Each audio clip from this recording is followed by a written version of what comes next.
In this advanced tutorial, I'll show you a great trick for editing multiple frames at once in your Quill animations.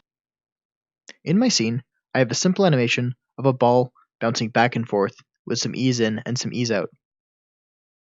To select multiple frames, begin selecting your animation and pan through your frames one at a time.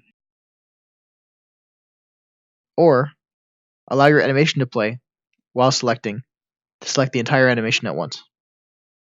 Now, all of your frames are selected. To preview this, change your onion skin mode to all. Now, you can grab and move the entire animation at once.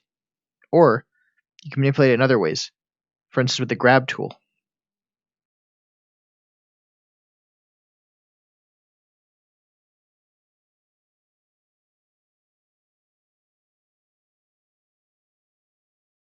You can use this technique to alter other parts of your animation as well, such as the thickness,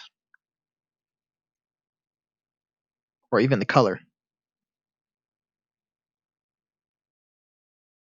Hopefully you find this technique valuable.